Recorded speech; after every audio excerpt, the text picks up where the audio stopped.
Attorney Enzo. Oh, Chavit din ang topic niya. Chavit Tingson na patalsigin si PBBM.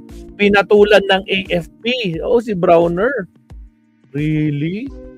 O sige, last topic tayo dito. Sabi ko. Last topic. Attorney Claire, last topic sa iyo.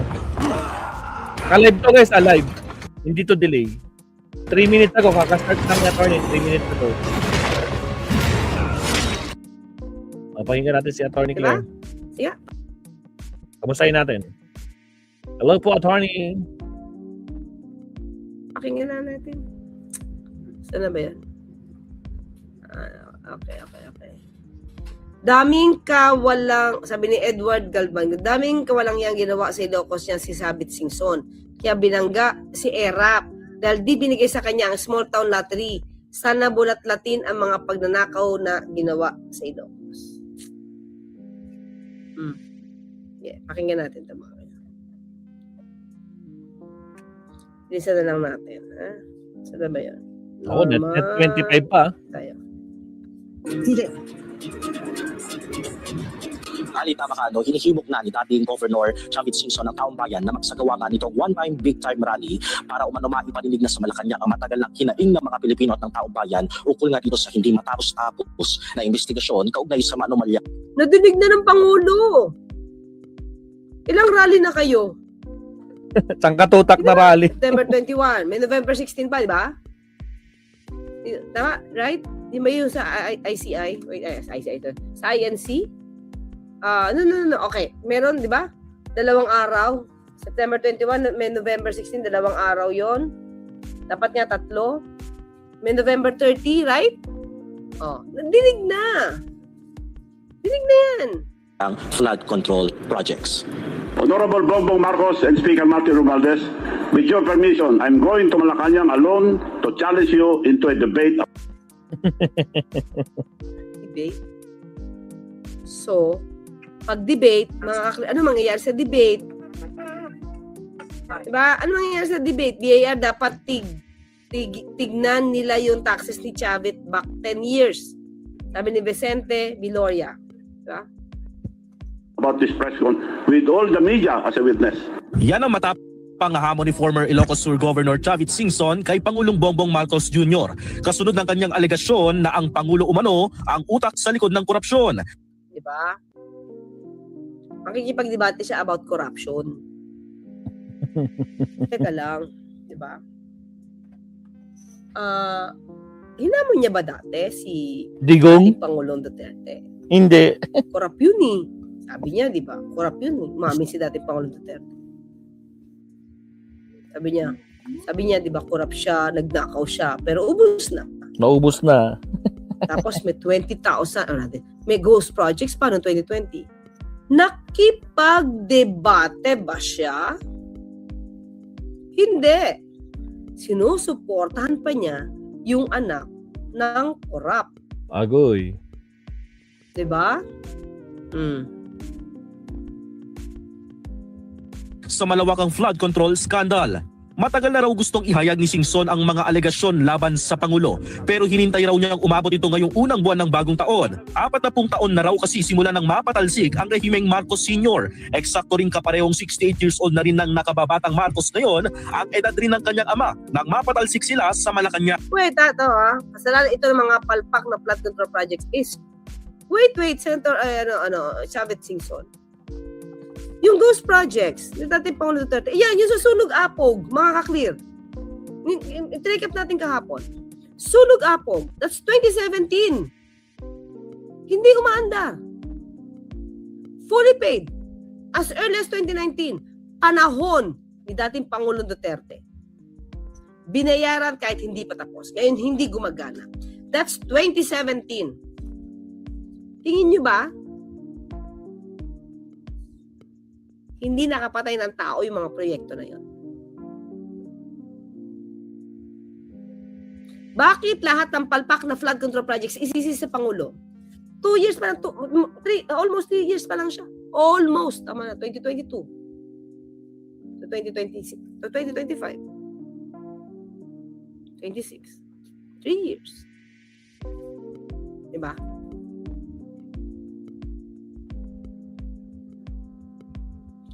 Tapos, yung ghost projects ng dating Pangulo Duterte, that's 13,900 flood control projects na Chavit Singson. Nakita mo kung nasaan? Nakita niyo ba yun kung nasaan? Diba? Bakit lahat ng flood control projects sinisisi ngayon sa Pangulo? Samantala si Pangulo nga Eh, di ba bunyag. 2018 pa nga nag-start si Diskaya? 2016 pa nag-start si Diskaya. So, anong ginawa ni Diskaya? Diba? Ebony Setner. Thank you. Oh. Ayun, no? Kasalanan ito ng mga palpak na flood control projects ni Bongbong Marcos. Sunog apog. Kay Pangulo Marcos yun? Ito, si Leo Jardevas. Nauna na ako dito. Nagpapaalam pa sa kabila si Madam Clea. Hindi natin nakita ang umpisa pa lang. Diba? Nakikita nyo mga clear kung gaano ka-bias ang report na ito. Nakalimutan niya na 13,900 plus 933 yata yun. Flood control projects. Dapat po lang pwede. Oh, hinanap mo na ba ito? Hinanap mo na ba to, Chavit? Saan na yan? News. Hanapin natin yan. Report yan eh. Report yan sa PND. Wait lang ha.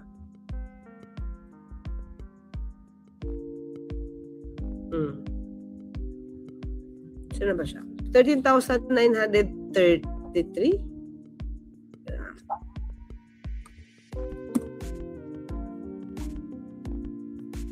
Yan na. Saan na ba siya? Hanapin ko ha. Papakita ko lang sa inyo. Marami ito eh. So dapat ito, inamin naman ni dating Pangulo Duterte na marami siyang flood control, marami siyang ghost projects. Nahanap ba to ni Chavit Singson? Bakit lahat ibinibintang? Pati yung flood control projects doon sa Davao City? Ba't bumabaha doon?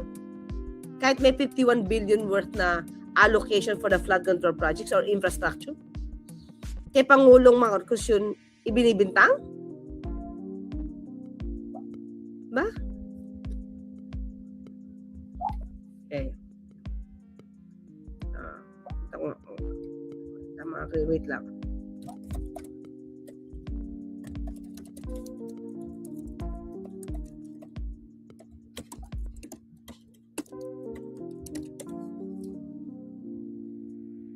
Ah, 13,917 pala mga krit. 13,917.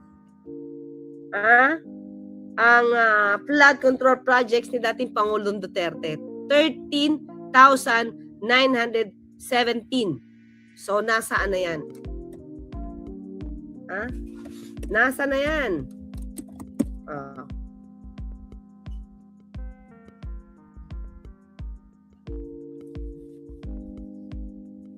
Report yun ng March 2020, May 2022. Nag-report siya ng huli na 13,917 ang naipagawang na flood control projects. Okay, tika lang, hanapin natin. Facebook, ito PNA.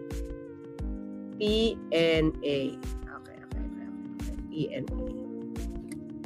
Pakita ko. Pakita ko sa inyo. Para naman meron tayong resibo, mga kapatid. Yo.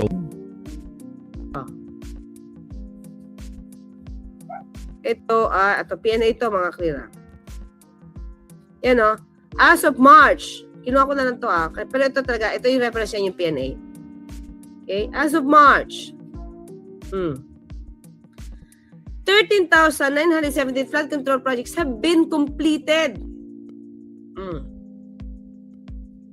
Nasaan to? Saan to? Diba? Pero anyway, sige, tuloy tayo. Nasaan na yun? Desperate moves. Pagbubunyag pa ni Singson, sina Sara Diskaya raw at Orly Gutesa ang pinaka-credible na testigo laban sa Pangulo. Pero tila Wala nga siya nabanggit tungkol sa Pangulo. tinatago raw ng dating Speaker Martin Romualdez si Gutesa. Uy! Meron ba siyang ebidensya dito, mga kakli? Kung kaya't wala raw nagsasalita laban sa pamilyang Marcos. Pero para maiparinig raw ang sigaw ng taong bayan sa Pangulo, We will schedule Diba sila, nasa huling... Si Gutesa, mga kakli, diba hinawakan to ni Mike Defensor? Hinawakan ni Mike Defensor. Tinulungan nilang gumawa ng kwento si Gutesa. Tapos, biglang, hindi na nagpakita. Baka natakot sa ginawa niya sarili niyang kwento. Na hindi niya alam yung kwento niya kasi ang parang mas may alam pa si Senator Marcoleta. Basahin mo na lang. Diba? Ay, hindi ka maligaw. Oh. a one-time, big-time rally. And nakikiusap ako sa lahat ng religious organization, lahat ng nagmamahal sa ating bansa, lahat ng ayaw sa katibalian, sa graft and corruption. So lahat, tinanyayaan ko kayo, pero magtatanong ako kung kailan yun, it should be ASAP. And we'll march to Malacanang. wala pa raw So, for what? March to Malacanang, for what?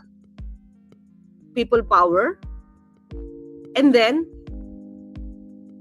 put, tama, thank you, Yukiniski, 30,970 sa substandard flood control project. Sana nga kung substandard lang. Ay kung dami nga niyang ghost projects, eh. Si dating Paul Duterte. And then what? Put BP Sara in place? For what? For what? Tingin nyo maiimbestigahan itong mga kaalyado niya? Sa mga maanumalya. Opo, attorney, ano na po ang pinakahuling Tingin nyo mga clear. balita o status? So ano ang balak? Anong balak ni Chavit Singson? Congressman Leviste na nanggaling Diba? daw mismo kay Seth Cabral. usap si Singson ng mga grupong maaaring sumama sa Sinungaling si Bongbong Marcos. Ang So, masasabi sinungaling si Bongbong Marcos, si Chavit Singson, hindi. Truthful siya. Office of the Ombudsman, Truthful siya. Ms. Cabral confirmed that he was able to Siya naman obtain nag-umpisa. several Totoo naman. Sige mga clear. Sino ba nag-umpisa magpa-imbestiga ng mga projects na ito? At umabot sa ganito kalaki. Kinonfirm niya po Tandaan natin, never in the history tell me, baka mali na naman ako, baka mali ako. Sinong tao ang nagbalik ng kickback nang hindi pa kinakasuhan na? Sino? Diba? saan para maiparinig sa Pangulong Bongbong Marcos ang hinaing ng taong bayan. Pero Nadinig na nga niya, marami nang hinaing, nadinig na nga niya, kaya nga patuloy siya sa kanyang pagpapaimbestiga, di ba? isa ang sinisuguro ng dating mambabatas na maraming dadalo sa tinawag niyang one-time big-time rally. Bukod sa hamon na debate, may open letter rin si Singson kay AFP Chief of Staff Romeo Browner Jr. na binasa niya sa harap ng media.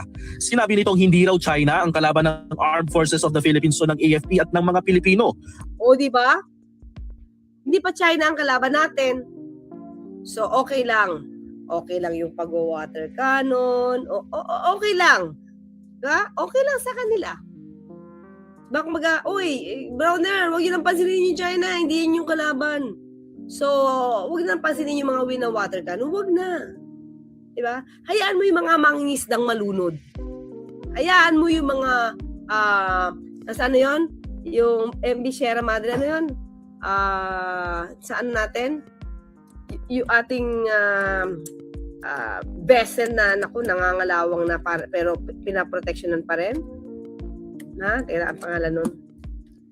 BRP Sierra Madre.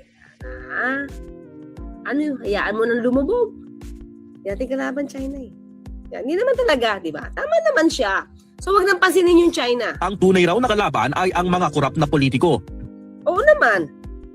So, noong bang may issue si VP Sara tungkol sa korupsyon, tungkol sa confidential funds, umingay ba siya mga krit? Tanong lang sana naman umingay siya noon. Kasi para naman totoo yung iniisip natin about him na kumakalaban siya talaga sa korupsyon. Lumulobo na rin raw ang utang ng Pilipinas. Aniya, 17 trillion pesos na raw ang utang ng bansa at 2 trillion pesos ang ibinabayad ng bansa kada taon.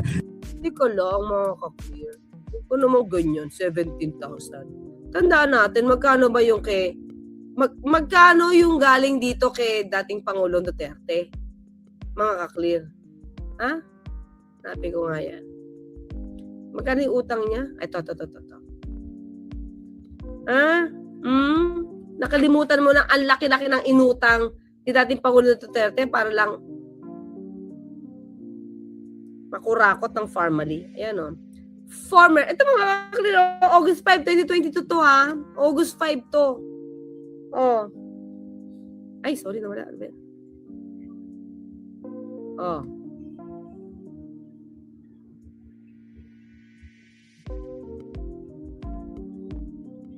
Oh.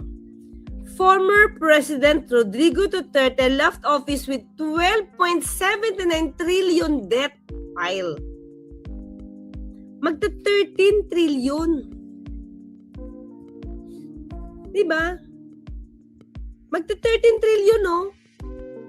Tapos ngayon, sa 17, galit na galit ka na, ang daming sukuna sa atin. At binigay ang pera mismo sa lugar, sa city, sa lungsod. Mga clear. Hindi tulad doon sa panahon ni dating Pangulong Duterte, may pandemic na, yumaman pa si Michael Yang. Diba? At yun ay inaprubahan ni dating Pangulong Duterte dahil ang sabi niya, ano ba naman magagawa natin? Negosyante yan, adre. Gustong kumita. Oh. Tolerated, di ba? So itong utang, Chavit Singson, iniwan almost 13 trillion. So ngayon, ang utang 14. Ang utang lumalabas 17, 4 lang. 4 lang. Halos ang utang ng Pangulo sa panahon niya. 4 trillion lang. Ito, ilan ang utang niya? 12.7, almost mag-13. Magkanong iniwan na utang lang ni Pinoy? 7? Diba? 7? Less than 7? Mga ganon. O, ito, putting his successor, Ferdinand Marcos Jr., in a very delicate fiscal position that could handicap the nascent administration's spending on its programs and planned reforms. Yun mo, pinahirapan ang susunod na administrasyon dahil ang laki ng utang. Hindi ka dito sumigaw? Mga kakli, hindi ito napansin? Di ba? Sige, tuloy tayo. Nasaan na yun? Aking video. Yun. Yan. Sige, tuloy. Di ba? Kaya't ang ekonomiya raw ay siguradong pabagsak na. Binanatan rin ni Singson ang Independent Commission for Infrastructure o ICI. Hindi raw kasi nito iniimbestigahan ang mga ghost at substandard flood control projects sa baluarte mismo ng Pangulo sa Ilocos Norte. Wala pang komento ang Malacanang at ang Pangulo maging si ICI Advisor Retired Justice Andres Reyes Jr. O, kaya Shout nga out mga to Leonardo kakli, Antag. Elican del Muli, Carmen, shout out. 13,917 flood control projects, hindi man lang niya ni-request na paimbestigahan. Diba, Robert Valero ng Eastern Samar? Thank you. Diba? Shiro? Oh. So, diba, parang sumulat siya mga clear. Meron siyang panawagan. Siyempre, ibig sabihin, pag may panawagan sa militar, alam na this. Sabi tanawagan kay FPG Chief Bronner na lumaban sa garapan ng korupsyon sa bansa.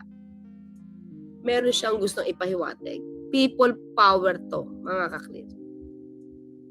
Diba? Nananawagan si dating Ilocos Sur Governor, Chavit Singson kay Armed Forces of the Philippines Chief of Staff Gen Bronner na lumaban sa garapan ng korupsyon sa bansa. Sana nung pa sinabi yan kasi garapan yung korupsyon na nakaraan. Ang kanyang open letter pa sa AP Chief, iginiit ni Singson na ang pinakamalaking banta sa Pilipinas ay ang korupsyon sa loob ng bansa ay hindi ang China o iba pang dayuhan.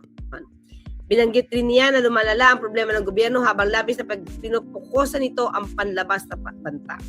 Inihikayat din si Singson ng AFP na ipahayag ang kanilang paninindigan laban sa katiwalian. Diba? Nananawagan sa militar, di ba? Tinutukoy ni Singson ang umano'y maanumalyang flood control project sa Ilocos Norte bilang halimbawa ng malawakang korupsyon. Wow, talaga. Davao City, wala siya nabanggit, no? Subalit mariing tinanggi ni Japit ang akusasyon na siya ay nakinabang sa mga proyekto. Wala daw siya napakinabangan. Okay. Okay, so yon mga clear. Ito na, mga clear. Ito na. Pinatulan siya ng AFP. Alam naman natin kung anong gusto niya mangyari dyan. Okay? Pakinggan natin ang mensahe at aralin natin, mga clear. Yan na. Sagot ng Okay, 3 AFP minutes kay Singson. Aralin natin. Bilisan na lang natin ng konti. Oops.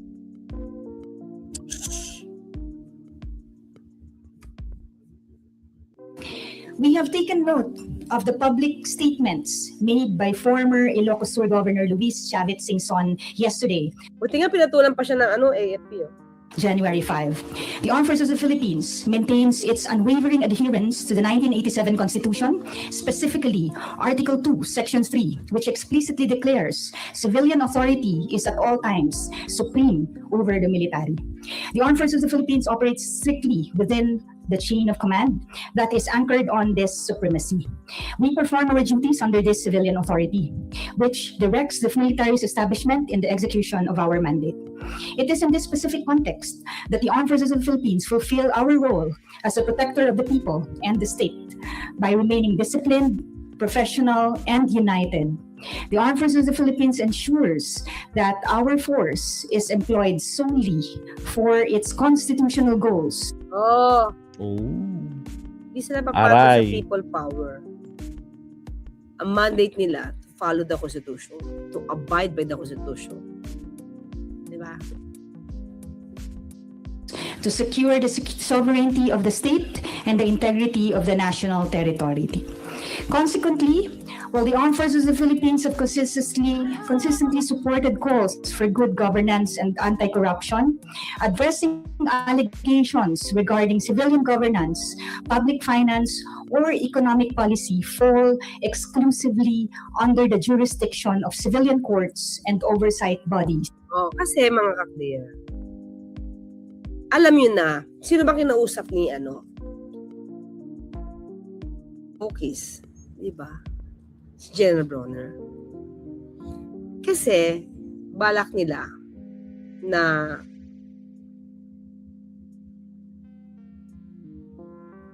at the time, sinabi naman General Bronner, coup attempt. So, pagka ang militar bumitaw, no? Ang suporta sa Pangulo, mahihirapan talaga. People power talaga yan. Kaya yun ang tinutumbok nila eh. Tinutumbok nila militar. Di ba? Kaya ang tanong natin, okay, sige, kukunin mo militar, halimbawa, nakuha mo, nainganya mo, then what's next? Pipisara na? Ano kaya mangyayari sa bansa? Di ba? Pero nagmamadali talaga sila na mawala ang Pangulong Marcos Jr. dahil ayaw ito nangyayari pag-iimbestiga. Na managot ang dapat na managot. Ayaw nila niyan. Not the military. This must be addressed through established legal processes. Yun. Yun, Within tama. our own ranks, the Armed Forces of the Philippines maintains zero tolerance for misconduct. We do not shield offenders. Valid complaints Oh, we do not shield offenders. Ano mangyayari niyan mga clear? Diba? Kapag nilukluk mo, yung isang kurap o anak ng kurap, o di parang shinil din nila yung isang offender. Diba? against personnel are handled swiftly through internal mechanisms and proper courts. We caution that calls for military personnel to engage in partisan politics or act outside the chain of command undermine our institutional integrity. While we respect freedom of expression, we remain focused solely on our mission, deferring matters of political accountability to the appropriate civilian institutions. At a time when national unity is paramount to defend our sovereignty in the West Philippine Sea, we urge the public to be discerning. O, di ba? O, maging discerning daw. Huwag niyo sabihin walang issue sa West Philippine Sea. Di ba? Kitang-kita niyo kung saan yung linyahan, di ba? Di ba? Thank you, D64. Thank you so much sa pag-support. And Melisita, thank you sa super sticker. Thank you so much. Surprise ako sa'yo. We must be vigilant against narratives that masquerade as patriotism, but in reality align with the advanced interests of foreign entities seeking to encroach upon our territory. O, di ba? Lately, mga kaklira, may senador. Makikita mo saan ang gawi. Hindi na gumagawi para sa Pilipinas, eh. Okay. Di ba? Okay na to yan. I mean, let's just protect our own interests. Not the interest of anybody, any other country. Di ba? Ang panawagan po sa sandatahang lakas ng Pilipinas ay malinaw ang sagot. Sundin natin ang saligang batas. O, di ba? Yun lang. So anong purpose? If you want just to gather people for a rally, why call out General Bronner? Diba? Diba? Ano sabi ni ano dito? Ni Chavit Singson na ano daw?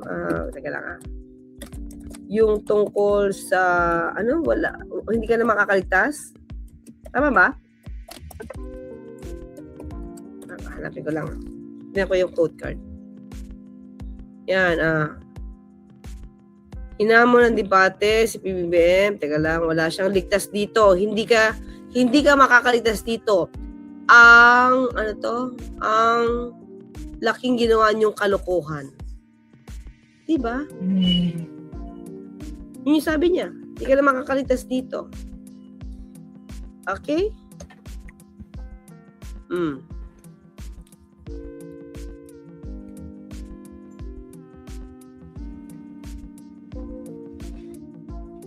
Anyway, yun lang mga klip. Binanggit ko lang to. Hindi ko sana take upin to. Kaya lang tinake up ko to because of the AFP. Diba? Because of the AFP. At basag na naman si Chavit dito. Kung hindi exit ang AFP, dito naman Basag na naman si Chavit, Sir Leonardo. So, kitang-kita mo na. Tanong na naman Chavit Singson. So, okay. O, sabihin mo may point ka. Okay. O, kung papalisin mo si Pangulong Marcos Jr., ano na susunod? Anong gusto mo mangyari? Pipi Sara. Bakit? Kasi sinusuportahan mo. Diba? Kasi sinusuportahan mo. So, after that, ano mangyayari? Kay VP Sara? Daytem, diba? Daming pera siguro pinamimigay ng mga DD-shits politician and former politician para lang maisalba ang mga kawalang-hiya nila. O, babayad ba dito si Singson? Naatin sa mga rally, malakihan. Diba? Inis po ako kay Robin Padilla. Inaaway daw natin ang China. Ha? Clark Benitez, diba? Noruel Labaco. Oh. Antonio Bautista, sindikato kasi kaya halang ang bituka. Tapos sino ba may gawa ng EDSA Constitution natin? Sila yon. Sila may gawa, mga komunista, ang mga sindikato, mga negosyante. Yan ang EDSA Constitution dapat palit. Mariam, bakit black ang screen? Nasa kadiliman ka. Black ba? Salamat, attorney. Thank you very much. Okay na tayo kay attorney, guys. Wait lang. May gusto lang ako isingit, Sir Leonardo, Makwan, Elican. Isa lang, si Risa ulit. May nakita kasi akong bagong post niya.